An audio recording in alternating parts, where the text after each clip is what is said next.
It's going to be a hard few years. I think it's not going to be fixed by next month. It's not going to be fixed next year. It's going to take 2 or 3 years, but I think we're going to have a new chapter for hospitality, and I think that's all going to start with that training and bringing people back into the industry. Today on Dirty Linen, we are heading to Canberra to have a chat to Damian Brabender. Damian is the executive chef of Otis Dining Hall, and we were in touch recently when I wrote an opinion piece for The Age and the Sydney Morning Herald about the $50 main course. A lot of restaurants are smashing through that barrier. I guess it's a psychological one as much as anything else.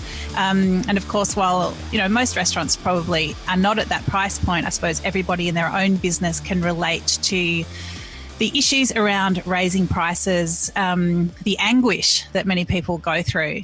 So Damian, welcome to Dirty Linen. Great to have you on the show. Thank you very much.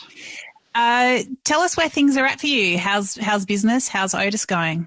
Otis is going very well. So winter for us is always a strong period due to the Canberra region being heavily focused on truffles, which obviously are highly prized and sought after. It is kind of the only beneficial thing to be in Canberra for over winter. I can give you the big tip now.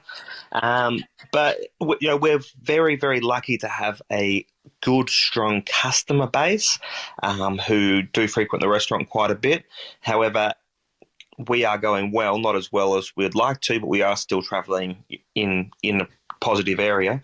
There are so many restaurants that have closed down and that are closing down. Even just yesterday, the announcement that Aubergine restaurant, after 14 years, Two Hat restaurant, will be closing its doors in October, and just countless other restaurants have actually closed their doors already. That's devastating. I mean, what did you hear from Aubergine and from some of the other businesses that have closed? I mean, of course, nothing lasts forever and some restaurants have a natural life cycle, but, what are you hearing about the reasons for these closures?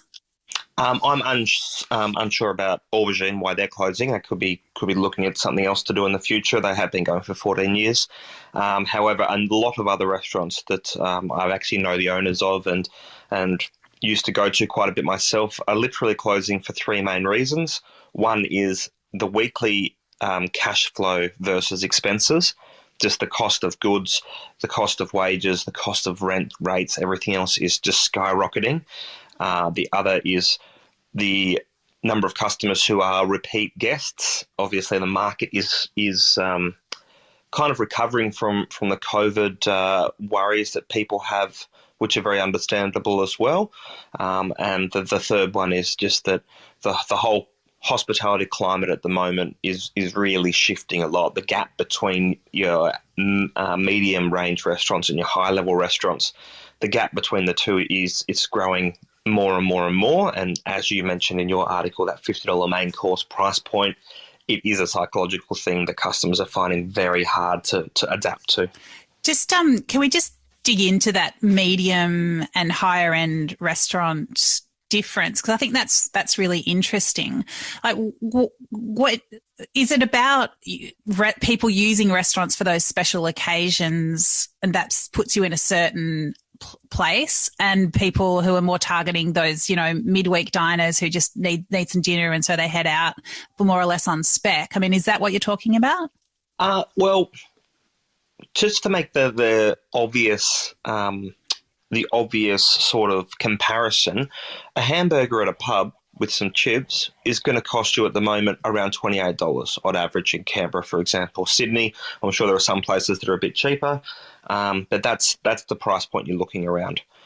When you're looking at a fine dining restaurant and you're getting a fillet steak and it's costing you $55, for example, the price point difference there, it's twice the price of a burger. If we rewind the clock about 4 or 5 years, you'd get a burger for around $15 and you'd get a steak for around $30.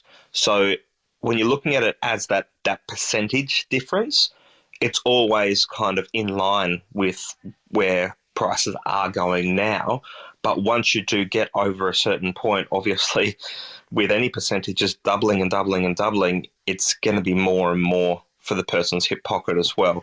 So the difference between going, I'll just pay an extra $10, yeah, it's gone up $10 in 4 years for a burger, that's fine. But when you're looking at a steak that's gone up $20, that's starting to really hit home for people. And with the everyday cost of living for people in their households, that extra $20 is probably how much their gas bill's going up every 2 weeks. So it's kind of the way that people are perceiving the way they spend their money. They're really wanting to make sure they get that quality level. Another big difference between dining at a pub or an entry-level family-style restaurant compared to a fine dining restaurant is the service level that you get. And that service level costs more and more money with the staff shortages as well. So where you can get cheap and cheerful at the moment isn't cheap, but it's still cheerful. That high end is just kind of, the high end restaurants are kind of just lacking with their products to get the ingredients in at the right prices without having to put prices up too much, but also the execution in the kitchen and the execution on the floor from the wait staff as well. Yeah, there's just so many moving parts. And I suppose when people don't see that difference in service, or whether it's, the fit out that they expect or the little accoutrement that go along with that more fine dining experience, if people feel like, well, they're not getting that anyway, then it's certainly going to be harder for them to see the value and decide to spend that money. Absolutely, yeah. Without the experience, because it is such a big part of the recipe of dining, without the customer service and experience, it doesn't matter how good your Wagyu beef is that you're putting onto a plate, for example. If you don't like the person that's bringing it over to your table, or you're not comfortable, or the restaurant's not cleaned properly because cleaning staff are hard to get, or you're waiting too long to put your order in, anything like this, it devalues and takes the polish off everything as well. And then that lumped in the same situation as that meal going up in price by 20%, 30%, or even more, people start to really question what is it that they're paying for. The quality in every aspect is too hard to get into the business, and then to nurture that quality level to give to the customer. So once cracks start appearing, they start appearing as quickly as prices have to go up as well. Yeah, it's so heartbreaking. And, when I posted about, this article on Instagram, a lot of diners were saying, yeah, well, I don't mind, like I will shell out more if I'm getting that quality experience. But I just find this such a heartbreaking conundrum, because you think about, owners and managers and, the staff themselves who understand that things are really tight and that customers are perhaps, really looking closely at the prices, and then the pressure that puts on you to deliver an experience that perhaps, staff just for very good reasons are not yet up to. Just the pressure that puts on everybody, compounds the problem as well. You just don't want to go into, it's just so awful for everybody when a business is struggling or on the edge, and that is the moment in which they need to deliver a sublime experience. It's just almost an impossible situation. Yeah, absolutely. And when everyone is going through the same type of cost of living challenges, and I hate that term because we've been hearing it so much, particularly straight after an election campaign, it kind of become the motto for everyone. But everyone's going through these cost of living changes, whether that's your electricity, your gas, your petrol, every ingredient you can possibly think of. And people are seeing the prices go up at the supermarket, and they're seeing the prices go up at the markets and at the petrol bowser and whatnot, and on their power bills. And then they're expecting that prices in restaurants and cafes will go up at the same dollar amount, whereas they don't go up at a dollar amount. They have to go up at a percentage amount. So if you're working on your cost of goods, and I'm sure you know what that is, but for those listening, cost of goods is literally, as it says, it's the cost of the goods that you are buying to put on the plate.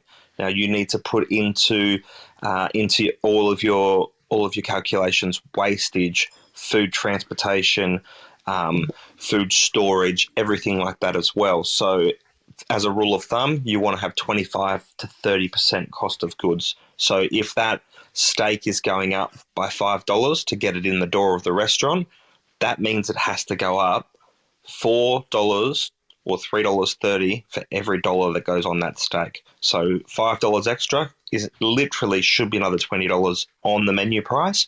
Most restaurants can't do that because it is such a big shock to the system. It would be social suicide for any brand to put their prices up that quickly. So the people that are actually taking the hit are actually the restaurant owners themselves. So many are not paying themselves. So many are not being able to roster themselves on knowing that they're going to get paid for that time, but they can't afford not to roster themselves on because of the staff shortages as well, whether it's running the social media or accounts or anything like that as well. It is a lot more than an 8-hour-a-day job too. So passion can push people so far in this industry, and we've seen that. So I think that the number of pressures that there are on restaurant owners and hospitality staff at the moment is just going to continue to multiply as well. Yeah, look, it's true. I mean, a couple of things going through my mind. One is that, the Restaurant and Catering Industry Association most recent benchmarking report notes that, a large percentage of owners were underpaying themselves, and that's before these recent cost of living, sorry, I hate that term too, but what do we say, pressures that have come on. And it also just makes me think of the recent podcast chat we had with Giorgio De Maria at Pasky in Sydney, who is working the floor with a broken foot simply because he has to. And you think, well, that is wear and tear on body and mind that you really wish, you didn't have to, have. But there's no choice when it's your business. It is really, really tough. And I think it's so, you spell it out so clearly, Damian, about, the amplification of those cost increases. But I think that is something that's very tricky for diners to understand. There is still this sort of, sure, I know that, the price of lettuce has gone up, but I don't understand why that cost increase needs to be amplified for me as a diner. I mean, what do you have any formulas for these conversations to have with diners or people who just don't understand the way these cost increases impact the bottom line for restaurants? Yeah, I do. So with the calculations that I run in any business is always that 25% target cost of goods that I mentioned. So again, that doesn't take into account GST either. So that means that if I'm spending $5 on food coming in the door, it has to be $20 on the plate. But what I've done is said, right, that's our break-even point. That's our line here. Any increase of price that we're doing over the next 12 months, just so that we don't demonize the brand to customers by putting prices up, because obviously the higher end scale, those percentage increases equal a much more shock to the system with the price going up. So instead of running at that 25% cost of goods, I run that up to a certain point, and then after that, I'm literally running at 50% cost of goods. So for example, if a dish was costing me $10 to make in the past, and that was being sold for $40 plus your GST, and then I have to spend an extra $3 all of a sudden, which is an extra 30%, which would be the profit margin literally gone. So, now we're just doing it out of the goodness of our hearts. That extra on top of the original costing, I only calculate 50% into that. So we're actually still absorbing quite a bit of that increase ourselves as well, just so that increase isn't double of what it appears at the moment, which is actually where it should really be. We're kind of waiting at the moment to watch the markets, saying, hopefully beef prices are going to come down. For example, beef prices in winter historically should always be the lowest they are throughout the year, but at the moment it's going up and up and up, and we're kind of just waiting for that respite. And the hardest part for everyone in society, not just restaurants, is that we keep hearing next year it will stop, next month it'll slow down, next 3 months it'll slow down, but it just isn't. None of these things are dropping in price. So I think another term I hate, the new normal, is that things are going to be more expensive now. Farms have less people working in abattoirs and packing, and people have less people collecting eggs by the sounds of things at the moment. So the scarcity is going to drive prices up. Restaurants like ourselves at Otis, we are absorbing 50% price increases, but we can only do that in our business model for around 6 months. So until the end of this year, then we will have to reformat again to say what's cash flow working out, how's it all going to work out as well.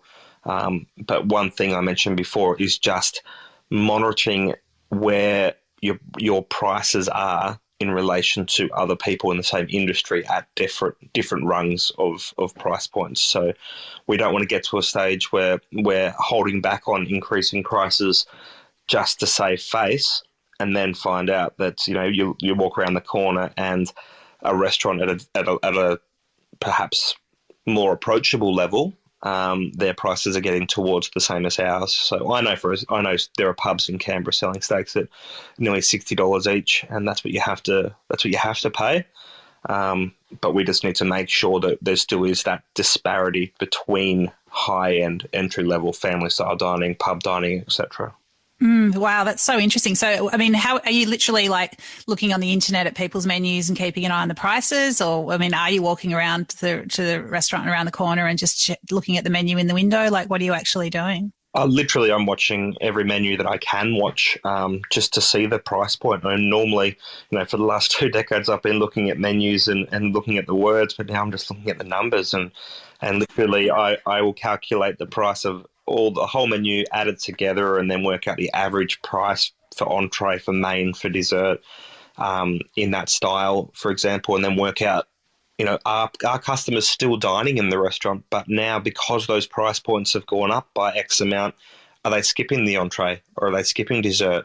Is that going to turn around to hurt the business because now your cost per customer actually drops down, because people aren't saying, I'm not going to have dessert because I don't want to pay $20 for dessert. I feel as though it's only worth $14, for example.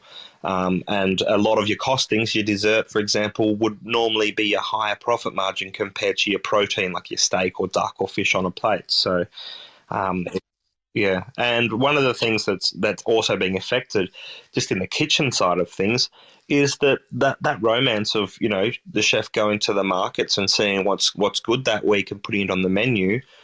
So much necessity goes into it now, where now people are doing the exact thing I said before. They're not looking at the product and the words. They're looking at the number, and they're going, what can we afford to put on the menu without putting the price up too much?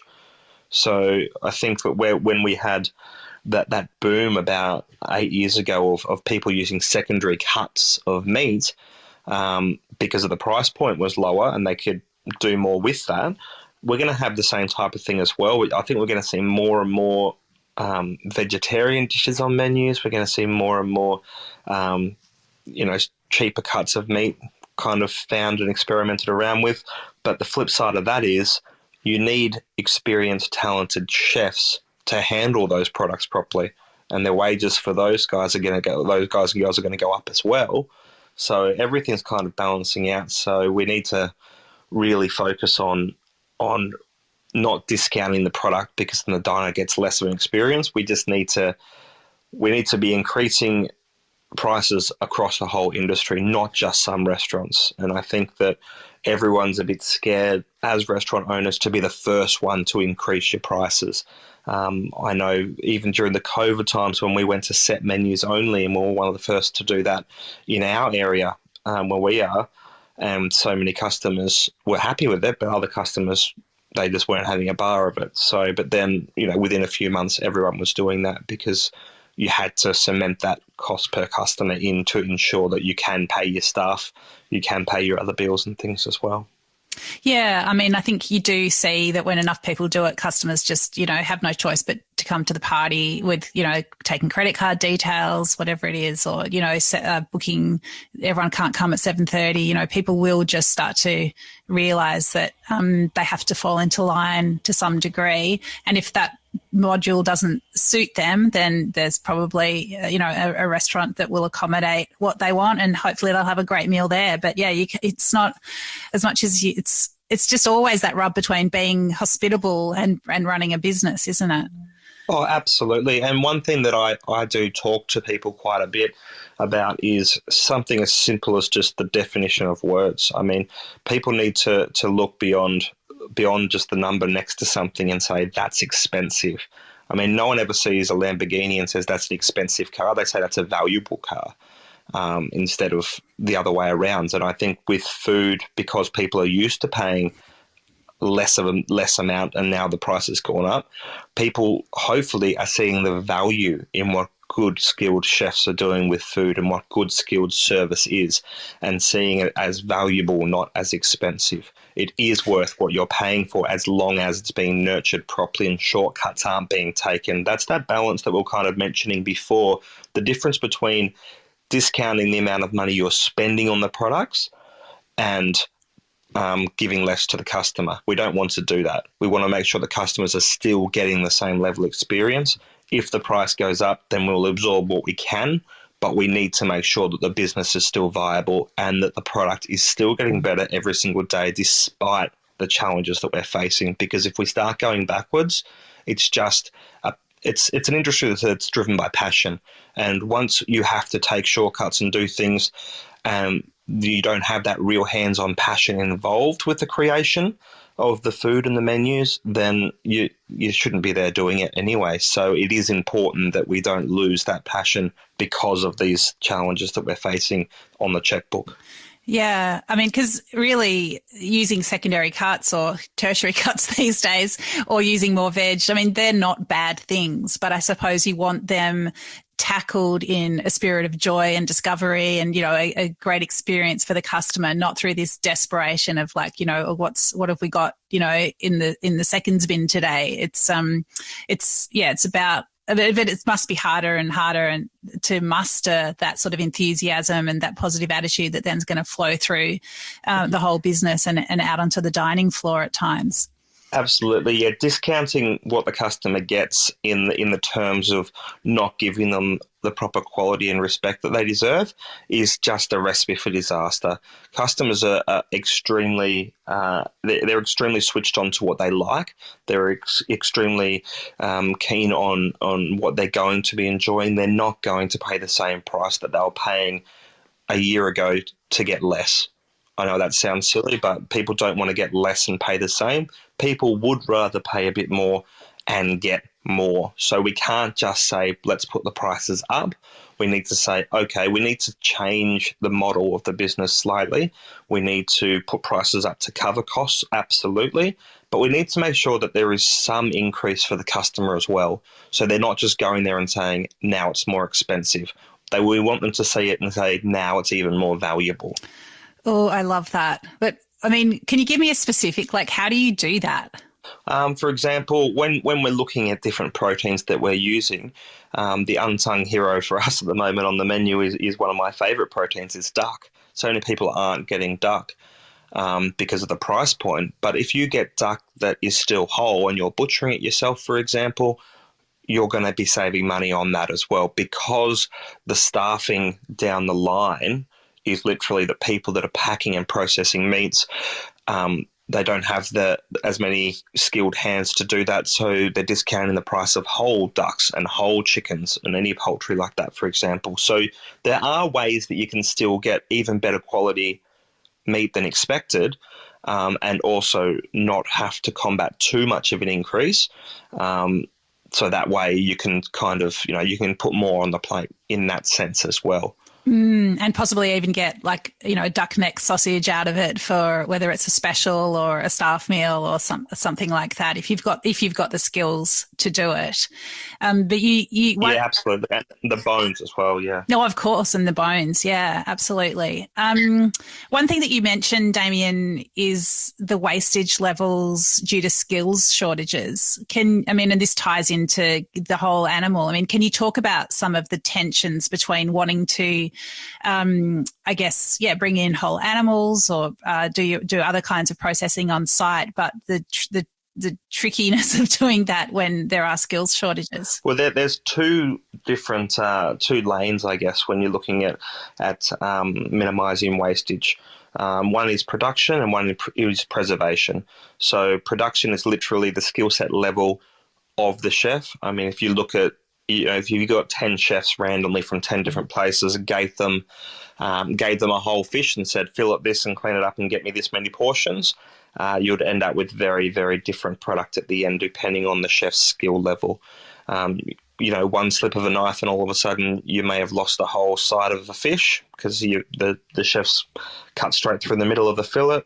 That's a lot of money to be wasting. Also, when you're looking at during service, you might be sending out 100 steaks in a busy service. If 5 of them steaks come back and they're not cooked correctly because the chef that is working the hotline is new to the industry and they're not as experienced or seasoned as chefs that have been doing it a lot longer who can do it instinctually, all of a sudden you're losing, 5 out of 100 steaks. You're losing 5% of your profit margin there again. So it does add up quite badly. And the other being preservation, which I know sounds a little weird, but it's as simple as the first in, first out rule in kitchens, and the fact that all those type of, old school rhyming rules that you use in a kitchen that you use when you're training apprentices, they don't even get used as often anymore because people are just so desperate to get anyone in a kitchen and they're short staffed, so they're doing 50 things at once. So little rules like first in, first out, wrapping properly, vacuum sealing food, labeling things properly, it can be something where you end up having no rotation of stock, or things aren't being stored as properly as they should be. So you actually lose stock in the fridge. So you're losing stock in the fridge, you're losing stock in the fry pan as well. It is really that 2-lane kind of approach that you need to be focusing on. Losing any stock anywhere is always bad. But at the end of the day, losing stock drives up prices as well, because if you're dropping 10% of your eggs, then you're losing 10% of your value of that product. It's all sounding pretty tough and tricky. Can you draw some positives out of this period, where the industry's at, and can you see any light at the end of the tunnel? There's always positives in everything. In my opinion anyway, particularly in hospitality, it is such a heart-driven industry as well. And I think one of the main things is just the open, transparent communication between businesses and customers. There's no way that 5 years ago that I'd want to be going on a podcast or on TV or in an article or in a paper saying about my percentages and cost of goods and how things work. That's just one of those rules of business that you don't bring the bank balance in front of the customer. But now I think that we've removed that barrier, and there's so much transparency and honesty that's going between customers and restaurants and vice versa, that it is that customers are understanding of the situation, and we are putting it in terms that they can say, yeah, I can take that and I can appreciate it because I know at home this is how I have to balance my checkbook. I know it in my job that these are the things we need to look out for as well. It is very, very important to have that transparency and communication as well. There's so much trust going both ways these days with restaurants and customers. Restaurants have to trust the customers when they ring up last second and say, I have COVID, I need my money back for my deposit. And we turn around and refund those type of things as well. You don't ask for proof and stuff. And from customers back to restaurants, customers back to restaurants, they're trusting that they are getting what they're paying for on a plate. When it comes to light at the end of the tunnel, there definitely will be. I think that the change of custom will definitely happen. There definitely will be a kind of an auditioning stage for a lot of businesses to have to prove that what they're putting on the plate and what they're putting in the glass is worth the increased cost on the menu, like we were mentioning before.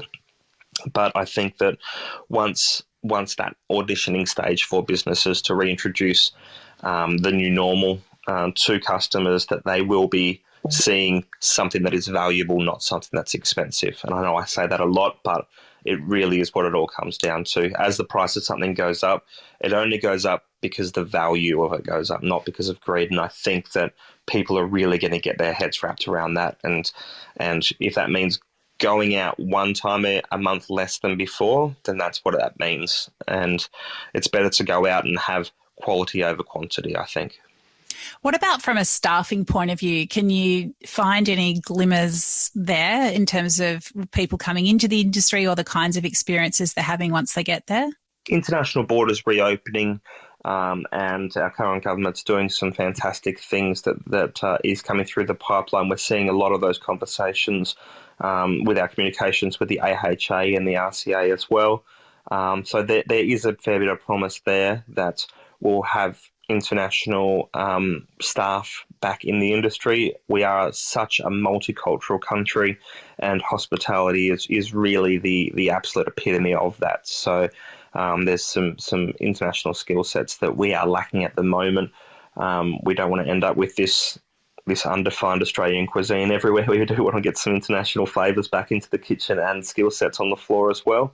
But also apprentices. I think we're seeing a lot of people after the COVID lockdown are saying, you know what, I do want to follow, my passion. I do want to have my turn at trying hospitality, whether that's in a kitchen or becoming a sommelier or whatever as well.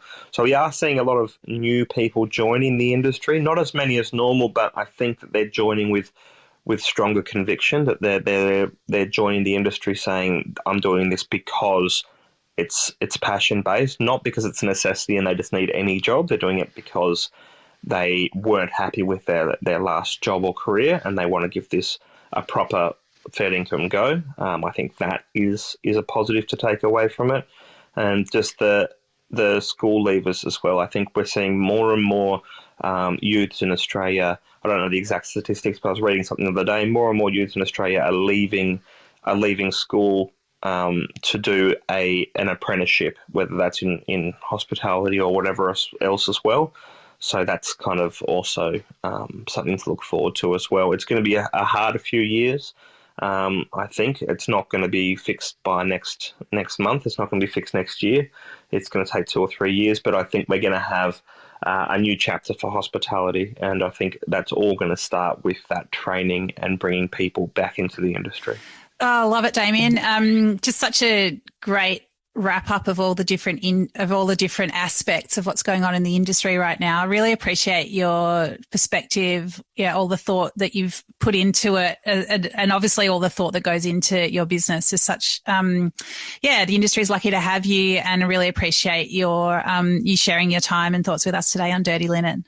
Thanks so much for letting me have a bit of a chat, and keep doing what you're doing, because, like your opinion piece and articles and stuff and things like Dirty Linen, it does help shine a light on things. And even if it's just people hearing people like myself talk and say, that's the exact same situation I'm in, it does give people that little bit of extra security to say, my restaurant might be half full this week, but it's not because of me. It's not because of my food. It's not because of my business. It's because we're all in the same boat together. So thanks for equalising that conversation with everyone. Absolutely. We know, I'm got no doubt that your words today are going to mean a lot to people and give them a lot of comfort. So thanks again, Damian. Thank you so much. Have a great day. This is Dirty Linen, and I'm Dani Valent. We air the issues that the hospitality industry finds hard to talk about, hearing from different people with unique perspectives. We want to hear from you as well. If you have something that needs to be said about a topic, get in touch so we can include your perspective. Contact us at dirtylinenat.deepintheweeds.com.au or hit us up on Insta at Dirty Linen Podcast. We can't wait to hear from you. This